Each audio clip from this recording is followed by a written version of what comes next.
StoryCorps CT features interviews gathered by the StoryCorps Mobile Tour in Connecticut. Meet Sam and Sally Roudebush. So, did you like being a Coast Guard wife?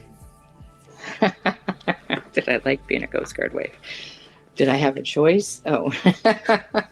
Well, to be fair, I was already in the Coast Guard when you married That's true. me. That's true. I knew I didn't know what I was getting into. I had grown up in one place and I stayed here till I was 21. But all of a sudden, now I'm going to a new place with this guy I've only known for 4 years, 5 years, and starting a life together. And then I remember as we drove into our first home, Elizabeth City, North Carolina, I was having a bad hair day and I had a bandana on my head. And you suggested we go to the air station to pick up our mail. And I freaked out because, oh my God, I can't go looking like this because, oh my gosh, I'm an officer's wife. I have to look like an officer's wife. In your mind, what did an officer's wife look like? In a suit, a suit, nice hair, makeup on.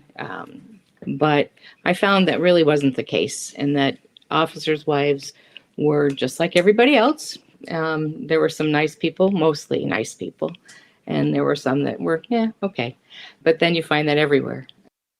What did you like best about being a spouse in the Coast Guard? Well, I think what I liked was the forced socialization. You call it forced, like it's terrible. But no, it was good, though, because there were social obligations you had to have.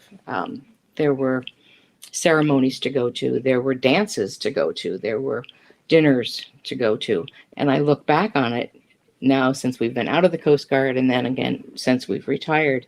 And I miss that. I really miss that, being together with other people. It's more difficult. People are so busy that you don't get together with them. What about your least favorite parts of being in the Coast Guard? Moving. You didn't move that often, though, did you? No. We've been married 43 years, and we've moved 14 times. And the hardest thing for me was the kitchen.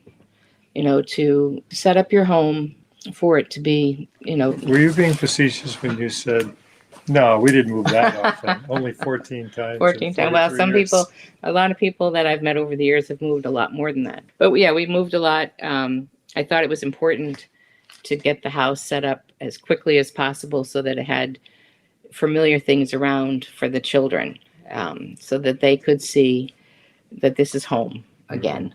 A different home, a different place, different faces and your neighborhood, but familiar things. Home. Yeah. Home was always familiar. Yeah.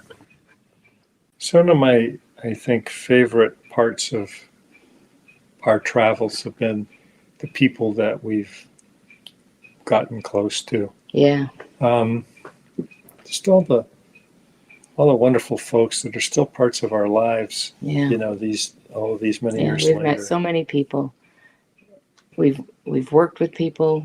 There were people in the Coast Guard, but then there were people in our jobs, your jobs, that were not Coast Guard, that we became close to, and our neighbors and our churches, and we have friends all over this country.